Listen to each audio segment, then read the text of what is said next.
everybody, welcome to Geekism and welcome to this top 10 tips for beginners in Satisfactory. Before we get started, we play loads of Satisfactory here on the channel as well as lots of other creative games, so if you'd like to see more, don't forget to click subscribe. Think about your starting zone. You will have a tendency to press C on your zapper, find out where the nearest iron node is and just run to it and get started, but it may be worth spreading your wings a little before you start to settle down. In the early game you're going to be looking for iron, copper and stone, limestone to make concrete, and also coal could be quite useful as well. So have a little wander around. Your scanner won't be able to find those other things yet, but it may be worth going to maybe the second or even third furthest iron node to see what you can find. Number 2, when you come to place down a Mark 1 miner, that's the larger miner that will snap to a node, you might find it's a bit tricky to do and it says that it's got something in the way. That's because most nodes in the game actually come with a big lump of pure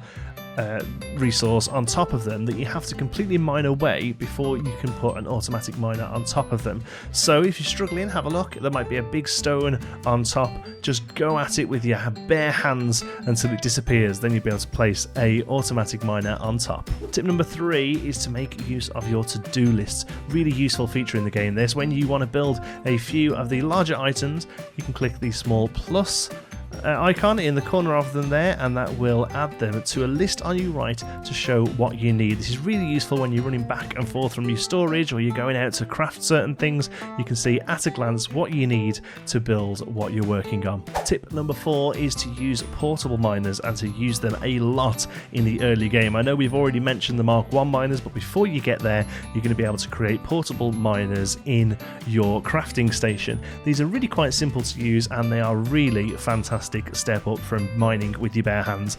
Get yourself 2 or 3 of these on each node, leaving them on their own. They don't require any power at all and they'll fill up to 100 and sit there and wait for you. So you get a few of these onto a copper node or something quite early on, you can run over, grab yourself 300-400 copper ore at a glance. And then also they're used as a part of the Mark 1 miners when you move on to them, so you're going to need a pile of them already made up anyway. Portable miners are really imber in the early game, so get them going as soon as you can.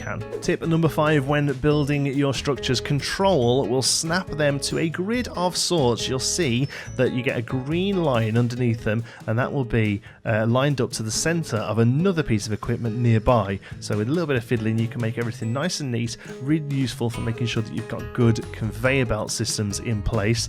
Also, if you want to be really minute with how you build, if you place everything on foundations, you'll find that they can snap to foundations as well. So again, you can get really nice looking layouts. Tip number 6 is to automate everything and automate early. You may find in the early game stuff seems to be automatically crafted much slower than you can do it yourself at the crafting station, and for the most part that's probably true.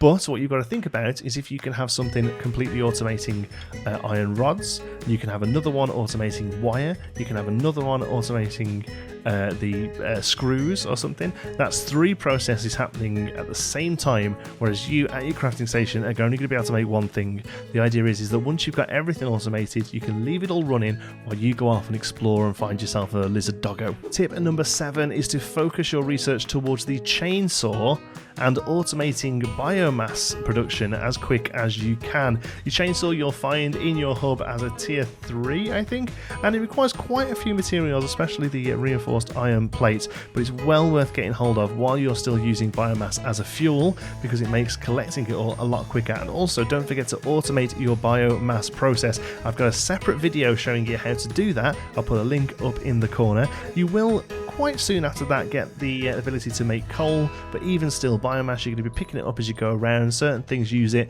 such as the chainsaw, so it's well worth getting it automated, getting that chainsaw nice and quick so you can really speed up the process. Number 8 is actually something I saw on Reddit, really fantastic little tip this. When you've got your storage unit set up, placing a small piece of conveyor belt at the exit of them will make one of the items pop out and sit there. Acts as a really great sign to see what's inside the storage. At the moment I don't believe we have any sort of signage in the game. Would be really awesome though.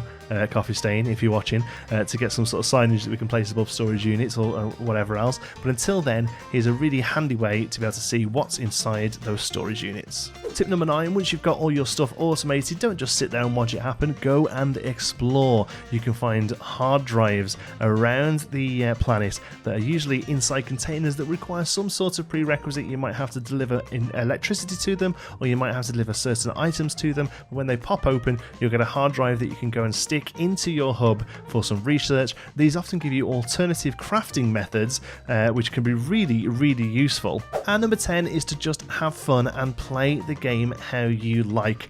These kind of factory games do have a small but noisy group of people who insist on everything being incredibly efficient and running at 100% capacity, but you know what? Just play the game and have fun with it. Make sure you share what you've built on Reddit, or you can join our Discord server where we've got a Satisfactory chat. We'd love to see what you're working on. Thanks for watching. If you've got any tips of your own that we haven't mentioned here, make sure you pop them down in the comments. And if you've enjoyed the video, please click the like button. If you'd like to see lots more creative gaming for grown-ups in Satisfactory and other games, make sure you hit subscribe. Thank you so much for watching. I'll see you in the next one.